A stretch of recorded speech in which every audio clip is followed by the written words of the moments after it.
বিশ্বের প্রথম ট্রিলিয়নিয়ার হওয়ার পথে আরেক ধাপ এগোলেন ইলন মাস্ক। স্পেস এক্সের সঙ্গে একীভূত হয়েছে কৃত্রিম বুদ্ধিমত্তা প্রতিষ্ঠান XAI। তার সম্পদ ছাড়িয়েছে $800 বিলিয়ন। চায়ের কাপে সমাজ বদলের ঝর্ণা তুলে আগে গোছান নিজেকে। প্রিমিয়ার টাইটানিয়াম আলমিরা, গুছিয়ে ফেলুন জীবনটাকে। বিশ্বের সবচেয়ে ধনী ব্যক্তি ইলন মাস্ক আবারও ইতিহাসের কেন্দ্রবিন্দুতে। স্পেস এক্স ও XAI একীভূত হওয়ার পর তার মোট সম্পদের পরিমাণ বেড়ে দাঁড়িয়েছে প্রায় $845 বিলিয়ন।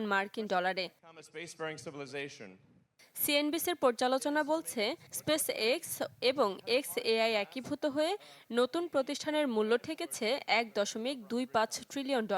এতে প্রায় 43% মালিকানা নিয়ে মাস্কের অংশের মূল্য দাঁড়াচ্ছে $530 বিলিয়নেরও বেশি। আর ফোর্বসের তথ্য অনুযায়ী গুগলের সহ প্রতিষ্ঠাতা ল্যারি পেজ ও সের্গি ব্রিন এবং মেটার প্রধান নির্বাহী মার্ক জাকারবার্গ, এই তিনজনের যা সম্পদ তার চেয়েও বেশি সম্পদ ইলন মাস্কের। তবে বিশ্বের প্রথম ট্রিলিয়নিয়ার হতে হলে স্পেস XAI এর বাজার মূল্য পৌঁছাতে হবে প্রায় $1.6 ট্রিলিয়ন। তাও হয়ে যাবে যদি টেসলার শেয়ার দর অপরিবর্তিত থাকে। যদিও টেসলার অবস্থা কিছুটা চাপের মধ্যে। বৈদ্যুতিক গাড়ির বিক্রি কমা, ব্র্যান্ড ভ্যালু হ্রাস সহ নানা কারণে চলতি বছরে টেসলার শেয়ার দর কমেছে প্রায় 9%।